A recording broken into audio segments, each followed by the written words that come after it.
Welcome to TotalsandGeeks.com Video Game Flashback. Justin here, and today we are going to be taking a look at Resident Evil Survivor, which was for the PlayStation 1.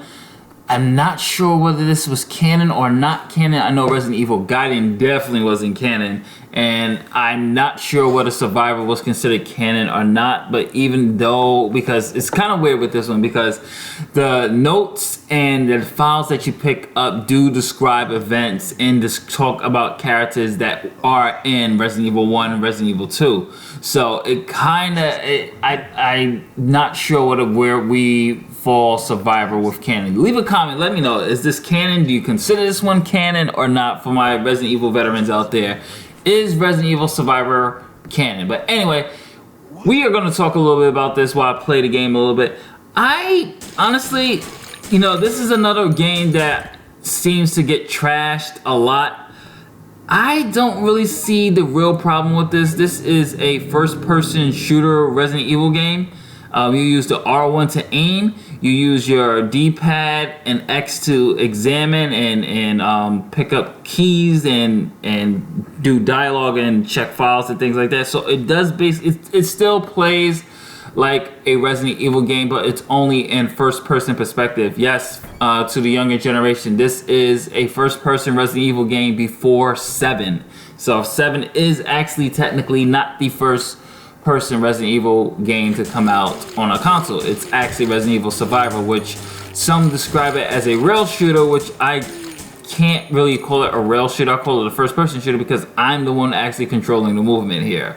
So yeah, that's just how I feel about that. Now let's go. Oh, the door is locked, so we're gonna go the other way. And one thing I do have to say is that, regardless of the kind of backlash or hate that this game got when it came out, it does a good job of keeping that Raccoon City Resident Evil atmosphere. The zombies and designs, use the same type of assets for the zombies. So I enjoyed it. I like it. I don't think it's that. I think the story is kind of weak, but I don't think it's as terrible as people say, like, oh my god, this is the worst Resident Evil.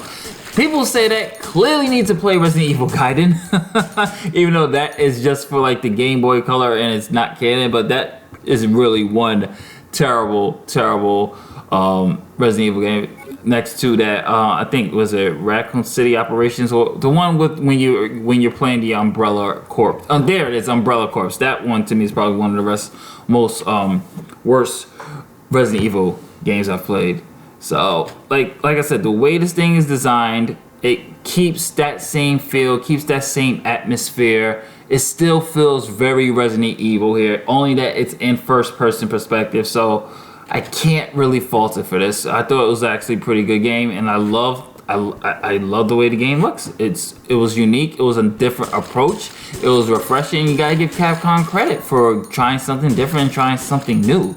The controls actually, shooting wise, is much more better with the analog compared to using the D-pad like I did back in the day. So now that I have an analog to do it, it's so much easier to target and kill these guys. So that's pretty much it. I enjoyed it. I thought it was a pretty decent game. I wasn't really much a fan of the story, but it's still a solid entry in the Resident Evil series. I still don't understand that massive hate people get for this one, like, oh my god, Survivor sucks. But otherwise than that, you know the drill, ladies and gentlemen. If you like our videos, you like what we do here, subscribe of course, hit that notification bell. Keep it locked here on OtakusandGeeks.com. Most importantly, visit OtakusandGeeks.com. We do much more coverage from anime, video games, movies, TV, books, manga, the whole enchilada. And you can follow us on social media, Instagram at OtakusandGeeks, Facebook.com/OtakusandGeeksblog, and of course, you can follow us on Twitter, Geeks. So this is Justin saying, later days, I will catch you all on the next one. We'll be back. We're not gonna do one. We're not gonna. This is the last video for February. When it comes to video game flashback, we will start it back up in March. So we'll be back in March for more video game flashback. This is Justin, of course. Later days. Peace. Oh wow, did he just jump at me? Let me just shoot him real quick before I get out of here. Yeah, don't try to jump scare me. Anyway, talk to you guys later. Like, share, and subscribe. Hit that notification bell.